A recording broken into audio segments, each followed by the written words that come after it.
No espero ni pido que alguien crea en el extraño, aunque simple relato que me dispongo a escribir.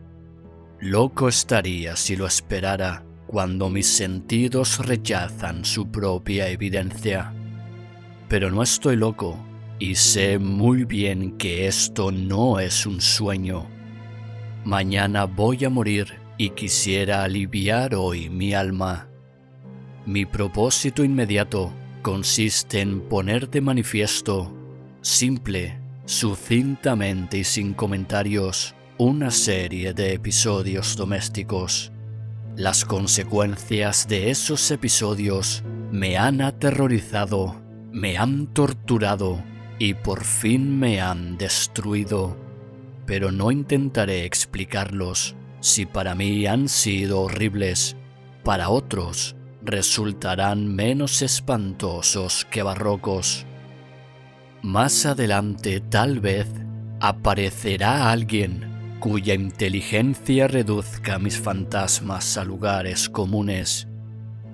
Una inteligencia más serena, más lógica y mucho menos excitable que la mía, capaz de ver en las circunstancias que temerosamente describiré una vulgar sucesión de causas y efectos naturales. Desde la infancia me destaqué por la docilidad y la bondad de mi carácter.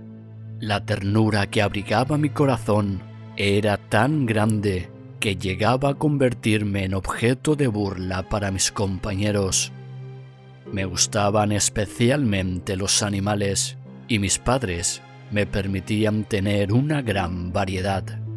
Pasaba a su lado la mayor parte del tiempo y jamás me sentía más feliz que cuando les daba de comer y los acariciaba.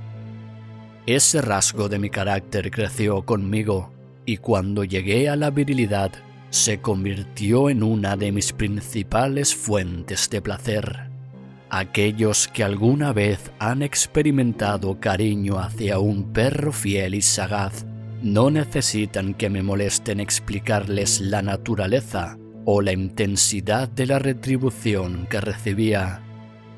Hay algo en el generoso y abnegado amor de un animal que llega directamente al corazón de aquel que con frecuencia ha probado la falsa amistad y la frágil fidelidad del hombre. Me casé joven y tuve la alegría de que mi esposa compartiera mis preferencias. Al observar mi gusto por los animales domésticos, no perdí oportunidad de procurarme los más agradables de entre ellos. Teníamos pájaros, peces de colores, un hermoso perro, conejos, un monito y un gato. Este último era un animal de notable tamaño y hermosura, completamente negro y de una sagacidad asombrosa. Al referirse a su inteligencia, mi mujer, que en el fondo era no poco supersticiosa, aludía con frecuencia a la antigua creencia popular de que todos los gatos negros son brujas metamorfoseadas. No quiero decir que lo creyera seriamente, y solo menciono la cosa porque acabo de recordarla. Plutón, tal era el nombre del gato, se había convertido en mi favorito y mi camarada. Solo yo le daba de comer, y él me seguía por todas partes en casa. Me costaba mucho impedir que anduviera tras de mí en la calle.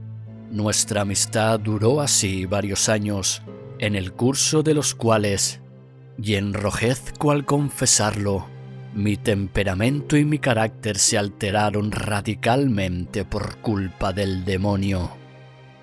Intemperancia. Día a día me fui volviendo más melancólico, irritable e indiferente hacia los sentimientos ajenos.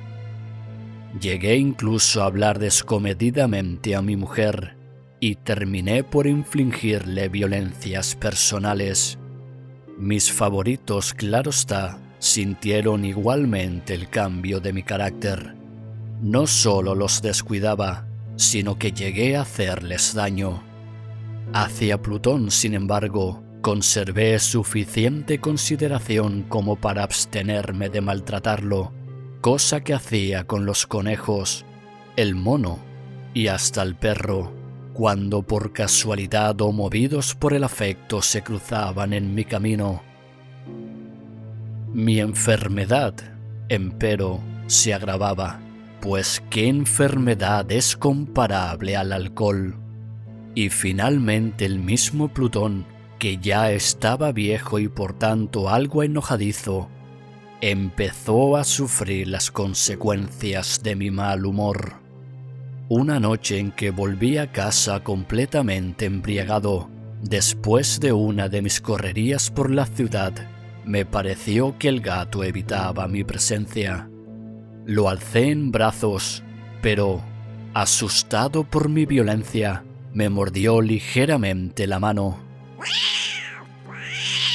Al punto se apoderó de mí una furia demoníaca y ya no supe lo que hacía.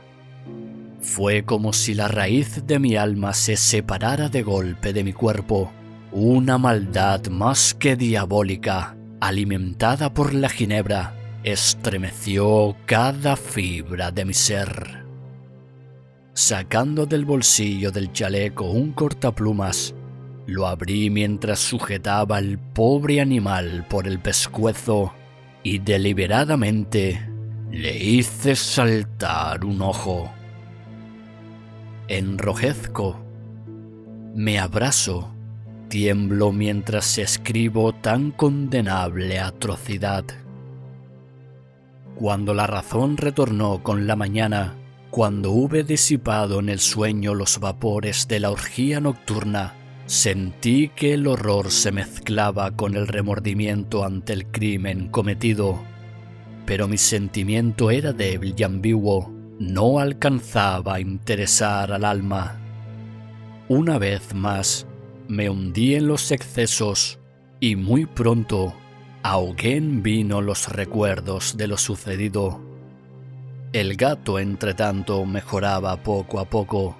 Cierto que la órbita donde faltaba el ojo presentaba un horrible aspecto, pero el animal no parecía sufrir ya. Se paseaba como de costumbre por la casa, aunque como es de imaginar, huía aterrorizado al verme.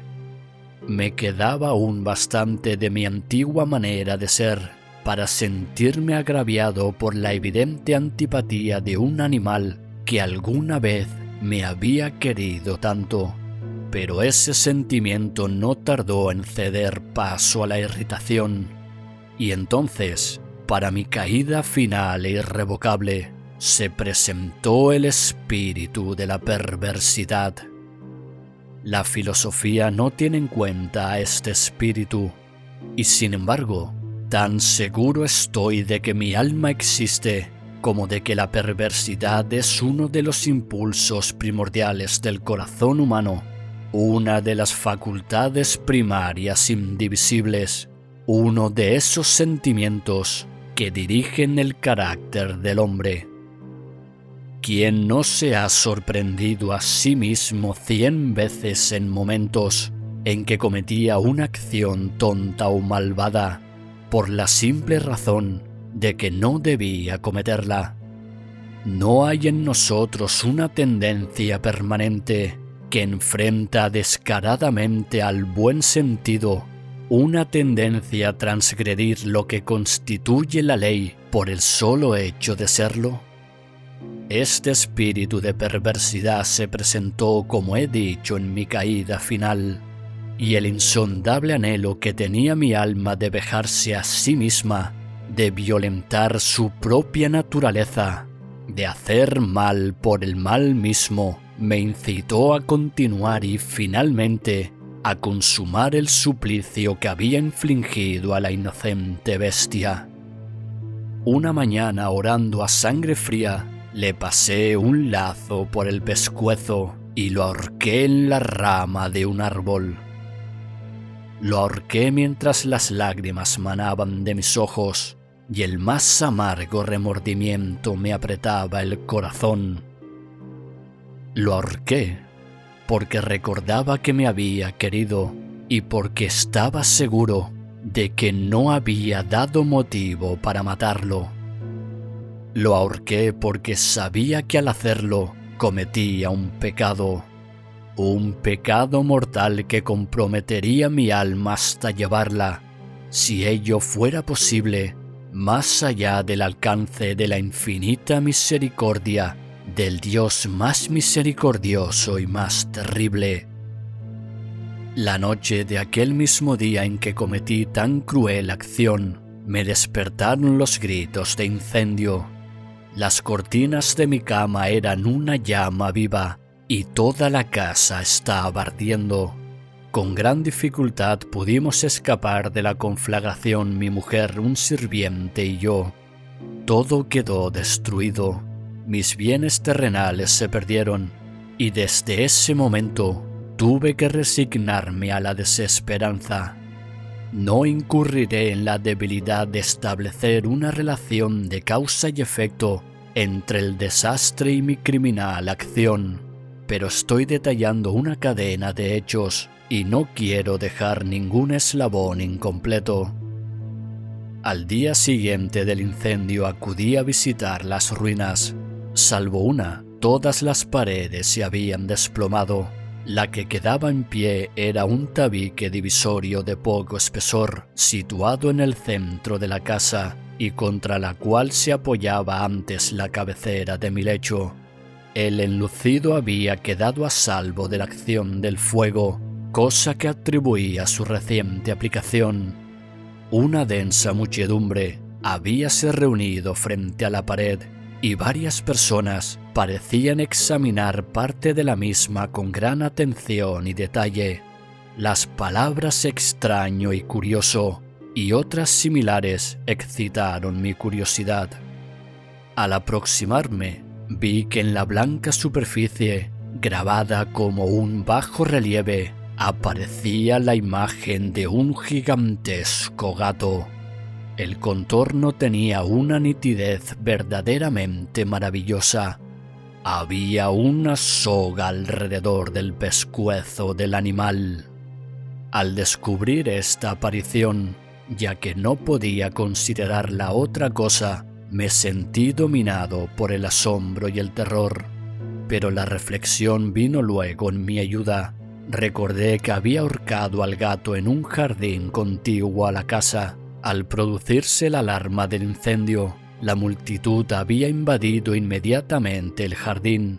Alguien debió de cortar la soga y tirar al gato en mi habitación por la ventana abierta. Sin duda, habían tratado de despertarme en esa forma.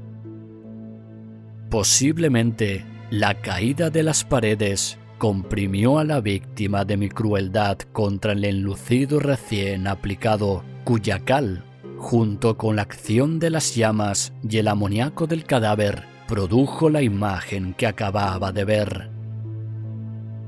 Si bien en esta forma quedó satisfecha mi razón, ya que no mi conciencia, sobre el extraño episodio, lo ocurrido impresionó profundamente mi imaginación. Durante muchos meses no pude librarme del fantasma del gato, y en todo ese tiempo dominó mi espíritu un sentimiento informe que se parecía sin serlo al remordimiento. Llegué al punto de lamentar la pérdida del animal y buscar en los viles antros que habitualmente frecuentaba algún otro de la misma especie y apariencia que pudiera ocupar su lugar. Una noche en que borracho a medias me hallaba en una taberna más infame, reclamó mi atención algo negro posado sobre uno de los enormes toneles de ginebra que constituía el principal moblaje del lugar. Durante algunos minutos había estado mirando dicho tonel y me sorprendió no haber advertido antes la presencia de la mancha negra en lo alto. Me aproximé y la toqué con la mano. Era un gato negro muy grande, tan grande como Plutón, y absolutamente igual a este salvo un detalle. Plutón no tenía el menor pelo blanco en el cuerpo, mientras este gato mostraba una vasta aunque indefinida mancha blanca que le cubría casi todo el pecho. Al sentirse acariciado se enderezó prontamente ronroneando con fuerza, se frotó contra mi mano y pareció encantado de mis atenciones. Acababa pues de encontrar el animal que precisamente andaba buscando. De inmediato propuse su compra al tabernero, pero me contestó que el animal no era suyo y que jamás lo había visto antes, ni sabía nada de él. Continué acariciando al gato, y cuando me disponía a volver a casa, el animal pareció dispuesto a acompañarme. Le permití que lo hiciera, deteniéndome una y otra vez para inclinarme y acariciarlo. Cuando estuvo en casa, se acostumbró a ella de inmediato y se convirtió en el gran favorito de mi mujer. Por mi parte, pronto sentí nacer en mí una antipatía hacia aquel animal. Era exactamente lo contrario de lo que había anticipado, pero sin que pueda decir cómo ni por qué, su marcado cariño por mí me disgustaba y me fatigaba. Gradualmente, el sentimiento de disgusto y fatiga creció hasta alcanzar la amargura del odio. Evitaba encontrarme con el animal. Un resto de vergüenza y el recuerdo de mi crueldad de antaño me vedaban maltratarlo. Durante algunas semanas me abstuve de pegarlo o de hacerlo víctima de cualquier violencia, pero gradualmente, muy gradualmente, llegué a mirarlo con inexpresable odio y a huir en silencio de su detestable presencia, como si fuera una emanación de la peste. Lo que sin duda contribuyó a aumentar mi odio fue descubrir a la mañana siguiente de haberlo traído a casa que aquel gato, igual que Plutón, era tuerto. Esta circunstancia fue precisamente lo que hizo más grato a mi mujer, quien, como ya dije, poseía en alto grado esos sentimientos humanitarios que alguna vez habían sido mi rasgo más distintivo y la fuente de mis placeres más simples y más puros. El cariño del gato por mí parecía aumentar en el mismo grado que mi aversión. Seguía mis pasos con una pertinencia que me costaría hacer entender al lector. Donde quiera que me sentara, venía a hubillarse bajo mi silla o saltaba a mis rodillas, prodigándome sus odiosas caricias. Si echaba a caminar, se metía entre mis pies, amenazando con hacerme caer, o bien clavaba sus largas y afiladas uñas en mi ropa para poder trepar hasta mi pecho. En esos momentos, aunque ansiaba aniquilarlo de un solo golpe, me sentía paralizado por el recuerdo de mi primer crimen, pero sobre todo, quiero confesarlo ahora mismo, por un espantoso temor al animal. Aquel temor no era precisamente miedo de un mal físico, y sin embargo, me sería imposible definirlo de otra manera. Me siento casi avergonzado de reconocer. Sí, aún en esta celda de criminales me siento casi avergonzado de reconocer que el terror, el espanto que aquel animal me inspiraba, era intensificado por una de las más insensatas quimeras que sería dado concebir. Más de una vez mi mujer me había llamado la atención sobre la forma de la mancha blanca, de la cual ya he hablado, y que constituía la única diferencia entre el extraño animal y el que yo había matado. El lector recordará que esta mancha, aunque grande, me había parecido al principio de forma indefinida, pero gradualmente, de manera tan imperceptible indescriptible que mi razón luchó durante largo tiempo por rechazarla como fantástica, la mancha fue asumiendo un contorno de rigurosa precisión. Representaba ahora algo que me estremezco al nombrar, y por ello odiaba, temía y hubiera querido librarme del monstruo si hubiese sido capaz de atreverme. Representaba, digo, la imagen de una cosa atroz, siniestra, la imagen del patíbulo. Oh lúgubre y terrible máquina del horror y del crimen, de la agonía y de la muerte. Me sentí entonces más miserable que todas las miserias humanas. Pensar que una bestia, cuyo semejante había yo destruido desdeñosamente, una bestia era capaz de producir tan insoportable angustia en un hombre creado a imagen y semejanza de Dios. Ni de día ni de noche pude ya gozar de la bendición del reposo. De día, aquella criatura no me dejaba un instante solo. De noche, despertaba hora a hora de los más horrorosos sueños para sentir el ardiente aliento de la cosa en mi rostro y su terrible peso, pesadilla encarnada de la que no me era posible desprenderme, apoyado eternamente sobre mi corazón. Bajo el agobio de tormentos semejantes, sucumbió en mí lo poco que quedaba de bueno. Solo los malos pensamientos disfrutaban ya de mi intimidad, los más tenebrosos, los más perversos pensamientos.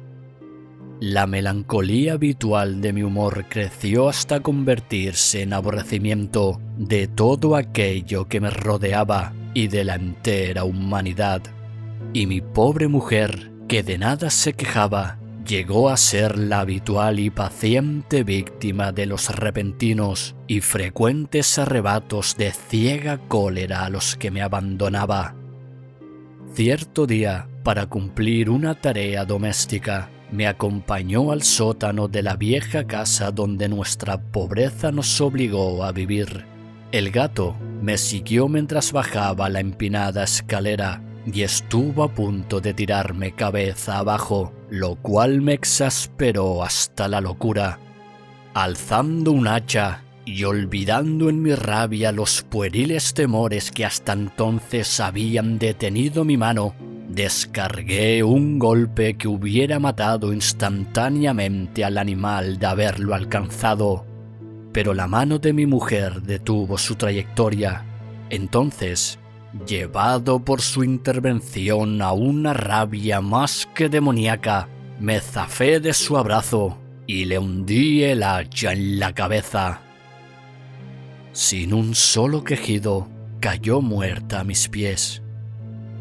Cumplido este espantoso asesinato, me entregué al punto y con toda sangre fría a la tarea de ocultar el cadáver. Sabía que era imposible sacarlo de casa, tanto de día como de noche, sin correr el riesgo de que algún vecino me observara. Diversos proyectos cruzaron mi mente. Por un momento pensé en descuartizar el cuerpo y quemar los pedazos. Luego se me ocurrió cavar una tumba en el piso del sótano. Pensé también si no convenía arrojar el cuerpo al pozo del patio o meterlo en un cajón como si se tratara de una mercancía común y llamar a un mozo de cordel para que lo retirara de casa. Pero al fin di con lo que me pareció el mejor expediente y decidí emparedar el cadáver en el sótano, tal como se dice que los monjes de la Edad Media emparedaban a sus víctimas. El sótano se adaptaba bien a este propósito. Sus muros eran de un material poco resistente y estaban recién revocados con un mortero ordinario que la humedad de la atmósfera no había dejado endurecer. Además, en una de las paredes se veía la saliencia de una falsa chimenea la cual había sido rellenada y tratada de manera semejante al resto del sótano. Sin lugar a dudas, sería muy fácil sacar los ladrillos en esa parte, introducir el cadáver y tapar el agujero como antes, de manera que ninguna mirada pudiese descubrir algo sospechoso. No me equivocaba en mis cálculos. Fácilmente saqué los ladrillos con ayuda de una palanca y luego de colocar cuidadosamente el cuerpo contra la pared interna, lo mantuve en esa posición mientras aplicaba de nuevo la mampostería en su forma original. Después de procurarme argamasa, arena y cerda, preparé un enlucido que no se distinguía del anterior y revoqué cuidadosamente el nuevo enladrillado. Concluida la tarea, me sentí seguro de que todo estaba bien. La pared no mostraba la menor señal de haber sido tocada. Había barrido hasta el menor fragmento de material suelto. Miré en torno triunfante y me dije: aquí por lo menos no he trabajado en vano. Mi paso siguiente consistió en buscar a la bestia causante de tanta desgracia, pues al fin me había decidido a matarla. Si en aquel momento el gato hubiera surgido ante mí, su destino habría quedado sellado, pero por lo visto, el astuto animal, alarmado por la violencia de mi primer acceso de cólera, se cuidaba de aparecer mientras no cambiara mi humor. Imposible describir o imaginar el profundo, el maravilloso alivio que la ausencia de la detestable criatura trajo a mi pecho. No se presentó aquella noche, y así, por primera vez desde su llegada a la casa, pude dormir profunda y tranquilamente. Sí, pude dormir, aún con el peso del crimen sobre mi alma. Pasaron el segundo y el tercer día, y mi atormentador no volvía. Una vez más respiré como un hombre libre. Aterrado, el monstruo había huido de la casa para siempre. Ya no volvería a contemplarlo. Gozaba de una suprema felicidad, y la culpa de mi negra acción me preocupaba muy poco. Se practicaron algunas averiguaciones a las que no me costó mucho responder. Incluso hubo una perquisición en la casa, pero naturalmente no se descubrió nada. Mi tranquilidad futura parecía asegurada. Al cuarto día del asesinato, un grupo de policías se presentó inesperadamente y procedió a una nueva y rigurosa inspección. Convencido de que mi escondrijo era impenetrable, no sentí la más leve inquietud. Los oficiales me pidieron que los acompañara en su examen. No dejaron hueco ni rincón sin revisar. Al final, por tercera o cuarta vez bajaron al sótano. Los seguí sin que me temblara un solo músculo. Mi corazón latía tranquilamente, como el de aquel que duerme en la inocencia. Me paseé de un lado a otro del sótano, había cruzado los brazos sobre el pecho y andaba tranquilamente de aquí para allá. Los policías estaban completamente satisfechos y se disponían a marcharse. La alegría de mi corazón era demasiado grande para reprimirla. Ardían deseos de decirles, por lo menos, una palabra como prueba de triunfo y confirmar doblemente mi inocencia. «Caballeros», dije por fin cuando el grupo subía la escalera, «me alegro mucho de haber disipado sus sospechas. Les deseo felicidad y un poco más de cortesía. Dicho sea de paso, caballeros, esta casa está muy bien construida». En mi frenético deseo de decir alguna cosa con naturalidad, casi no me daba cuenta de mis palabras. Repito que es una casa de excelente construcción. Estas paredes ¿Ya se marchan ustedes, caballeros? Tienen una gran solidez.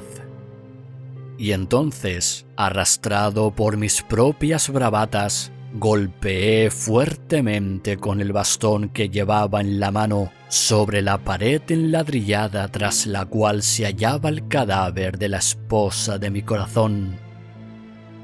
Que Dios me proteja y me libre de las garras del archidemonio. Apenas había cesado el eco de mis golpes cuando una voz respondió desde dentro de la tumba. Un quejido sordo y entrecortado al comienzo, semejante al sollozar de un niño, que luego creció rápidamente hasta convertirse en un largo, agudo y continuo alarido. Anormal, como inhumano, un aullido, un clamor de lamentación, mitad de horror, mitad de triunfo, como solo puede haber brotado en el infierno de la garganta de los condenados en su agonía y de los demonios exultantes en la condenación. Hablar de lo que pensé en ese momento sería locura. Presa del vértigo, fui tambaleándome hasta la pared opuesta. Por un instante, el grupo de hombres en la escalera quedó paralizado por el terror. Luego, una docena de robustos brazos atacaron la pared, que cayó de una pieza. El cadáver, ya muy corrompido y manchado de sangre coagulada, apareció de pie ante los ojos de los espectadores. Sobre su cabeza, con la roja boca abierta y el único ojo como de fuego, estaba agazapada la horrible bestia cuya astucia me había conducido al asesinato y cuya voz delatadora me entregaba al verdugo. Había emparedado al monstruo en la tumba.